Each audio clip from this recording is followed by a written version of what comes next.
Hi, ഞാൻ Namitha Vijayan, absolute mind കാലിക്കറ്റിലെ consultant സൈക്കോളജിസ്റ്റാണ്. മനുഷ്യൻ ഭൂമിയിലുണ്ടായ കാലം തൊട്ട് നമ്മൾ ആഘോഷിക്കപ്പെടുന്ന ഒരു കാര്യമാണ് പ്രണയം, അല്ലേ? പ്രണയം നിർവചിക്കാനാവാത്ത അനുഭൂതിയാണ് എന്നൊക്കെ പറഞ്ഞും കേട്ടൊക്കെ ആയിരിക്കും നമ്മളൊക്കെ വളർന്നിട്ടുണ്ടാവുക. നമ്മൾ കാണുന്ന വിശ്വപ്രസിദ്ധമായ വേൾഡ് ക്ലാസിക് സാഹിത്യത്തിലും ഇപ്പോൾ കാണുന്ന ഫിലിംസിലും വരെ പല രീതിയിലും പല തരത്തിലും പ്രണയത്തെ നിർവചിച്ചിട്ടുണ്ടാവും. മാറി വരുന്ന കാലത്തിനനുസരിച്ച് പ്രണയത്തിൻ്റെ ഡെഫിനിഷൻസും ചേഞ്ചസ് ആയി വരുന്നതായിട്ടാണ് നമ്മൾ കാണുന്നുള്ളത്.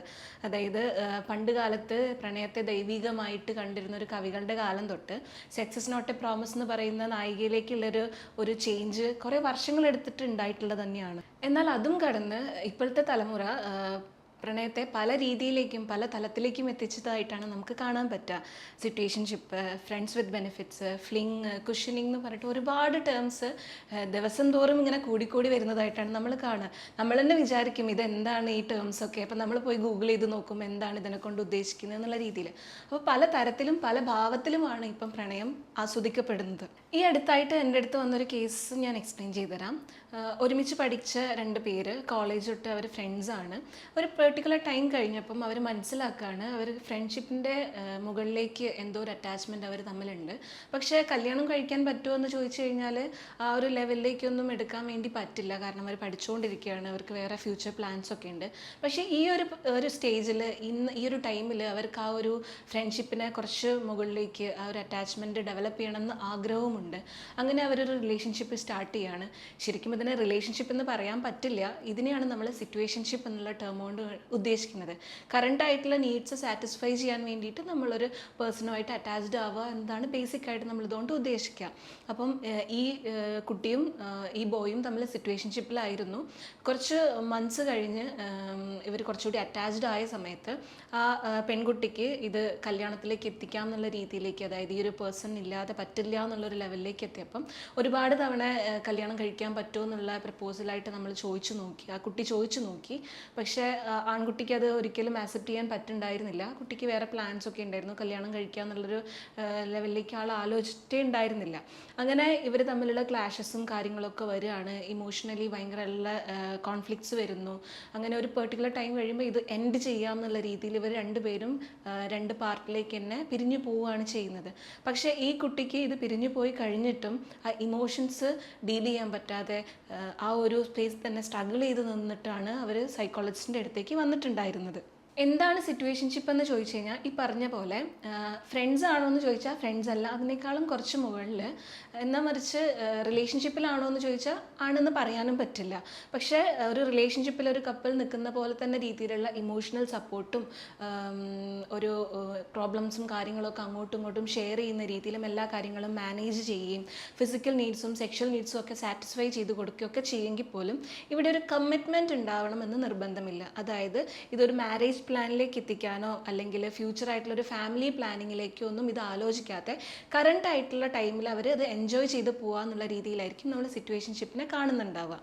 പലപ്പോഴും നല്ലൊരു ഫ്രണ്ട്ഷിപ്പിൽ നിന്ന് നമ്മൾ സ്റ്റാർട്ട് ചെയ്യും, ഈ ബൗണ്ടറികൾ അറിയാതെ മെല്ലെ മെല്ലെ മെല്ലെ സിറ്റുവേഷൻഷിപ്പിലേക്ക് എത്തിപ്പോയും അവിടെ എത്തിക്കഴിഞ്ഞതിന് ശേഷമാണ് ഓക്കെ ഇങ്ങനത്തെ ഒരു സ്റ്റേജിലാണെന്ന് തിരിച്ചറിയുകയും ചെയ്യുന്നതായിട്ടാണ് കാണാറുള്ളത്.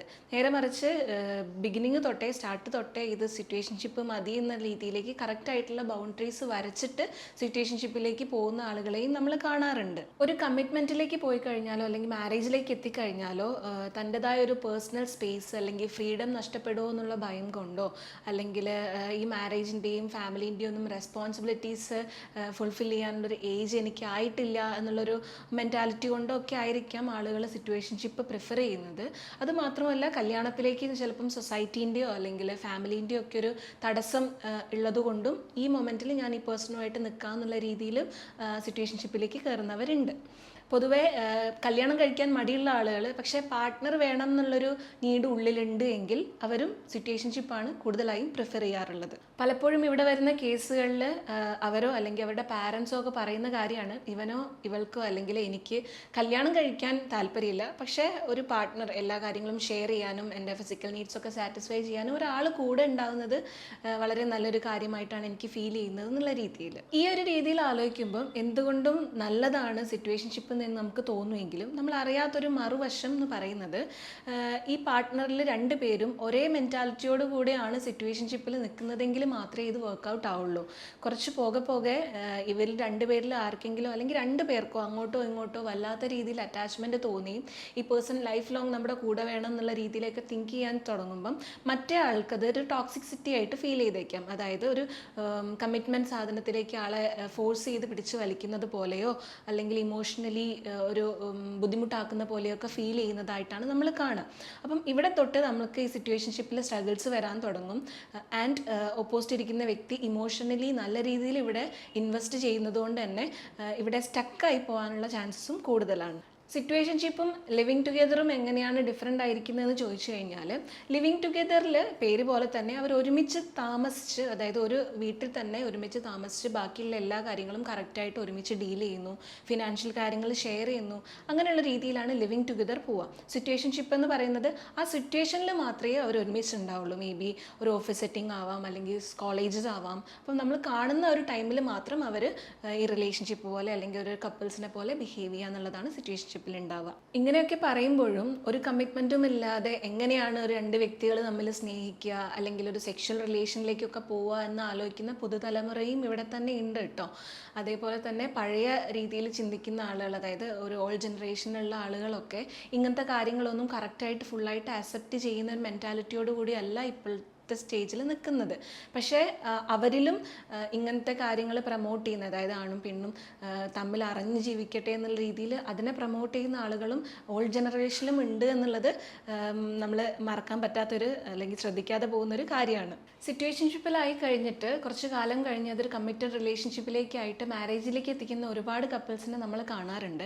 അതേപോലെ തന്നെ ഒരു സിറ്റുവേഷൻഷിപ്പിൽ ആയിക്കഴിഞ്ഞതിന് ശേഷം തിരിച്ച് ഫ്രണ്ട്സ് ആവാമെന്നുള്ള രീതിയിലേക്കായിരിക്കും ചിലപ്പം ആദ്യമൊക്കെ അത് സ്റ്റാർട്ട് ചെയ്യുന്നത്. പക്ഷേ ഒരിക്കലും സിറ്റുവേഷൻഷിപ്പിലായി കഴിഞ്ഞ ആളുകൾക്ക് പഴയ പോലെ ആ ഒരു ഫ്രണ്ട്ഷിപ്പ് നല്ല രീതിയിൽ മെയിൻറ്റെയിൻ ചെയ്ത് കൊണ്ടുപോകാൻ പറ്റിക്കൊള്ളണമെന്നില്ല.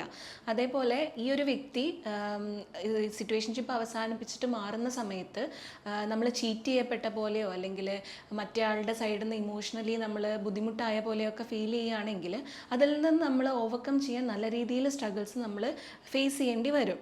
അതുമാത്രമല്ല, ഇനിയൊരു റിലേഷൻഷിപ്പിലേക്ക് പോകുമ്പം ഈ ഒരു ഇൻസെക്യൂരിറ്റി, അതായത് വീണ്ടും ഞാൻ ചീറ്റ് ചെയ്യപ്പെടുമോ എന്നുള്ളൊരു ഇൻസെക്യൂരിറ്റിയോ അല്ലെങ്കിൽ പുതിയ പാർട്ട്ണറെ ഞാനൊരു സിറ്റുവേഷൻഷിപ്പിലായിരുന്നു എന്ന് കൺവിൻസ് ചെയ്യാൻ പറ്റാതെയോ ഒക്കെ സ്ട്രഗിൾ ചെയ്യുന്ന ആളുകളെയും നമ്മൾ കാണാറുണ്ട്.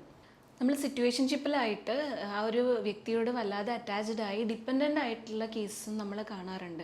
ഡിപ്പെൻഡൻ്റ് ആയി ഇൻ ദ സെൻസ്, അതായത് ചെറിയ ചെറിയ ഡിസിഷൻസ് എടുക്കാൻ പോലും ആ വ്യക്തി വേണം എന്നുള്ള രീതിയിൽ നമ്മളുടെ ഡെയിലി ലൈഫിനൊക്കെ അത് ബാധിക്കുന്ന രീതിയിലേക്ക് അത് പോയിട്ടുണ്ടാവാം. നമ്മൾ എല്ലാ കാര്യത്തിനെയും പറയുന്ന പോലെ ഈ ഒരു കാര്യത്തിനും അതിൻ്റേതായ പോസിറ്റീവ് സൈഡും നെഗറ്റീവ് സൈഡും ഉണ്ട്. അപ്പം നമ്മൾ പോസിറ്റീവ് സൈഡ്സ് നോക്കിയിട്ട് ഈ ഒരു സിറ്റുവേഷൻഷിപ്പിലേക്ക് പോകുന്ന സമയത്ത് തന്നെ ഇത് വർക്കൗട്ട് ആയിട്ടില്ലെങ്കിൽ അല്ലെങ്കിൽ ഇടയിൽ എന്തെങ്കിലും കോൺഫ്ലിക്റ്റ് വന്നു കഴിഞ്ഞാൽ എങ്ങനെ നമ്മൾ ഇമോഷണലി ഡീല് ചെയ്യാം, അല്ലെങ്കിൽ ആ ഒരു വ്യക്തിനെ വീണ്ടും നമ്മളുടെ ലൈഫിൽ എങ്ങനെ നല്ല രീതിയിൽ കൊണ്ടുപോകാം എന്നുള്ള രീതിയിലുള്ള സാധനങ്ങളൊക്കെ ആലോചിക്കുകയും ഈ ഇമോഷൻസ് മാനേജ് ചെയ്യാനുള്ള സ്കിൽസൊക്കെ പഠിച്ചെടുക്കുകയും ചെയ്യുക. സിറ്റുവേഷൻഷിപ്പ് സ്റ്റാർട്ട് ചെയ്യുന്ന സമയത്ത് തന്നെ നമ്മളുടെ ബൗണ്ടറീസ് കറക്റ്റായിട്ട് ക്ലിയർ ആയിട്ട് കമ്മ്യൂണിക്കേറ്റ് ചെയ്യുക പാർട്ട്ണറിൻ്റെ അടുത്ത്. ഈ ഒരു സ്പേസിൽ നിന്ന് ഓവറായിട്ടുള്ള കാര്യങ്ങൾ എക്സ്പെക്റ്റ് ചെയ്യരുത്, അല്ലെങ്കിൽ ഈ ഒരു ബൗണ്ടറി കടന്നു പോകരുത് എന്നുള്ളത് നമ്മൾ മാൻഡേറ്ററി ആയിട്ട് പറഞ്ഞ് കൺവേ ചെയ്തതിന് ശേഷം മാത്രം സിറ്റുവേഷൻഷിപ്പിലേക്ക് പോകാമെന്നുള്ള കാര്യങ്ങളൊക്കെയാണ് നമുക്കിവിടെ ചെയ്യാൻ പറ്റുക. അപ്പോൾ ഈ പറഞ്ഞ കാര്യങ്ങളിലോ അല്ലെങ്കിൽ റിലേഷൻഷിപ്പ് സംബന്ധമായിട്ടുള്ള എന്തെങ്കിലും ഡൗട്ടോ അല്ലെങ്കിൽ നിങ്ങൾക്ക് അറിയണം എന്ന് ആഗ്രഹമുള്ള എന്തെങ്കിലും കാര്യങ്ങളുണ്ടെങ്കിൽ താഴെ കാണുന്ന നമ്പറിൽ നിങ്ങൾക്ക് കോൺടാക്റ്റ് ചെയ്യാവുന്നതാണ്. നെക്സ്റ്റ് വീഡിയോയിൽ മറ്റൊരു വിഷയമായിട്ട് നമുക്ക് വീണ്ടും കാണാം. Thank you.